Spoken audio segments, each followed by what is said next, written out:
এক নারী, বয়স 50 ছুঁই ছুঁই, হঠাৎ করে জানিয়ে দিলেন তিনি আর সংসার করতে চান না। তিনি চুপচাপ নিজের মতো বাঁচতে চান, সব সম্পর্ক থেকে নিঃশর্তে মুক্তি পেতে চান। কিন্তু বিপরীতে তার স্বামী এই বিচ্ছেদ কিছুতেই মেনে নিতে পারছেন না। তার যুক্তি, মেয়ে বড় হয়েছে, সংসার অনেকটা গুছিয়েছে, এখন সময় শুধু দুইজনে মিলে একসাথে কাটানোর।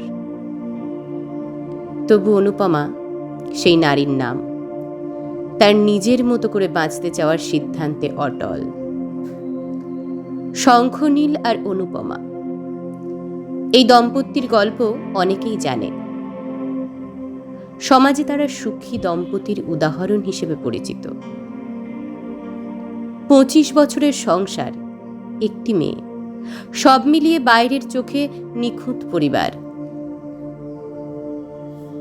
অথচ আজ অনুপমা দাঁড়িয়েছেন বিচ্ছেদের জন্য কোর্টের রায় চেয়ে।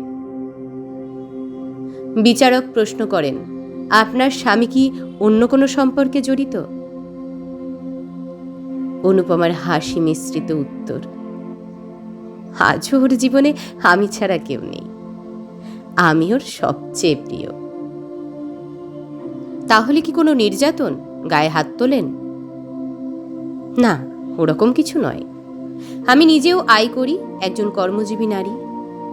আমার উপরে অত্যাচার করার সাহস হয়তো ওর হতো না, বললেন অনুপমা। তাহলে কেন? বিচারকের এই প্রশ্নে যেন জমে থাকা এক নদীর জল একসাথে বয়ে গেল। আজকের ভালোটা দেখেই আপনি বিচার করতে চাইছেন বিচারক মহাশয়, কিন্তু কেউ দেখেছে আমার গত 25 বছরের ক্লান্তি, প্রতিটি দিনের অভিমান, প্রতিটি রাতে চুপচাপ কাঁদা? আমার স্বামী একজন ভালো মানুষ, ভালো বাবা, ভালো অফিসার, কিন্তু ভালো প্রেমিক না, সে কোনোদিন হতে পারেনি। আমরা প্রেম করে বিয়ে করেছিলাম, বিশ্বাস ছিল এই সম্পর্কটা হবে বন্ধুত্ব, ভালোবাসা, যত্নে মোড়া। কিন্তু বিয়ের পর সেই প্রেমিক হারিয়ে গেল। বউ হওয়া মানে রান্না শেখা, কাজের ভার নেওয়া, শাশুড়ির অপমান সহ্য করা, এই সবই যেন স্বাভাবিক হয়ে গেল। আমি তখনও আয় করতাম, তবু সংসারের প্রতিটি দায়িত্ব নিজের কাঁধে নিয়েছিলাম এই আশায় প্রেম ফিরে পাব। কিন্তু তেমন কিছুই হলো না।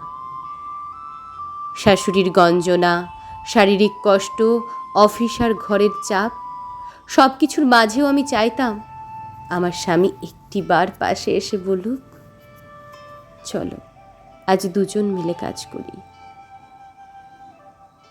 কিন্তু সে চুপ থেকেছে। সন্তান হওয়ার পর শরীরে কিছু বদল এলো, চোখে ঘুমের অভাবে কালি, গায়ে ক্লান্তি। তখন আমি বুঝলাম তার দৃষ্টিতে আমি যেন অচেনা। অফিসের চটকদার সহকর্মী তার কাছে হয়ে উঠল বেশি গুরুত্বপূর্ণ। আমি শুধু এক সংসার সামলানো মানুষ, প্রেমিকা নই। একবার নয়, বহুবার বলেছি আমি আবার প্রেম পেতে চাই, তোমার প্রেমিকা হয়ে থাকতে চাই। সে শোনেনি। আমি তবুও থেকেছি, কারণ মেয়েটার মুখের দিকে তাকিয়ে বাবার স্নেহ থেকে তাকে বঞ্চিত করতে চাইনি। কিন্তু আমার স্বামী, সে কি একবারও আবার অভিমান বুঝতে চেয়েছে? সে আমাকে দিয়েছে সবচেয়ে ভালো বউয়ের খেতাব, বন্ধুদের সামনে আমার সহ্য শক্তির প্রশংসা করেছে, কিন্তু নিজের ভালোবাসাটা কোনোদিন তুলে দেয়নি। আমি তার একটিবার পাশে থাকাও পাইনি, একটিবার জিজ্ঞাসা করাও পাইনি তুমি কেমন আছো।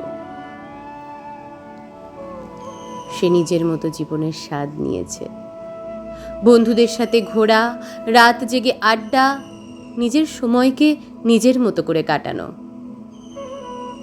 কিন্তু আমার সময়, আমি 25 বছর সংসার করেছি, 23 বছর মায়ের দায়িত্ব পালন করেছি, নিজের জীবনকে ফুরিয়ে দিয়েছি। বিনিময়ে আমি পেয়েছি শূন্যতা। তবে আজ আর না। আজ আমি শুধু একজন বউ হয়ে বাঁচতে চাই না, আমি স্বাধীন মানুষ হয়ে বাঁচতে চাই।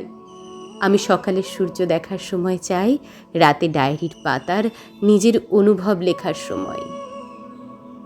আমি চাই না ভোরে উঠে কারো জন্য চা বানাতে গিয়ে আমার ঘুম কেটে যাক। আমি একটু সুখ চাই নিজের মতো করে, একটু শান্তি চাই যেটা কাউকে বোঝাতে হয় না, একটু ভালোবাসা চাই নিজের জন্য। বেশি কিছু চেয়েছি কি আমি? নারী হয়ে জন্মেছি বলে সারা জীবন দিয়ে যাব, আর কিছুই ফিরবে না? মনুষ্য জন্ম পেয়েছি বলেই না এই পৃথিবীর স্বাদ নিতে চেয়েছি? তাই আমি নিজেকে মুক্তি করতে চাই, সম্পর্কের মেকি দায় থেকে নয়, জীবনের প্রতি নতুন ভালোবাসার খোঁজে। অনুপমার কথা শুনে পুরো আদালত স্তব্ধ। এমন সৎ, এমন গভীর হৃদয়ের কথা শুনে কিছু বলার থাকে না কারোরই। বিচারকের চোখেও যেন জল। এই দাবি কি অনুপমার একার, নাকি এই গল্পটা পৃথিবীর অনেক অনুপমার? কারো জানা নেই। তবে এটুকু বোঝা যায়, জীবনের প্রতিটি সম্পর্কেই হৃদয় ছুঁয়ে যাওয়া ভালোবাসা না থাকলে তা শুধু দায়িত্ব হয়ে পড়ে। আর দায়িত্বে মন তুষ্ট হলেও আত্মা হয়তো চুপি চুপি কাঁদে।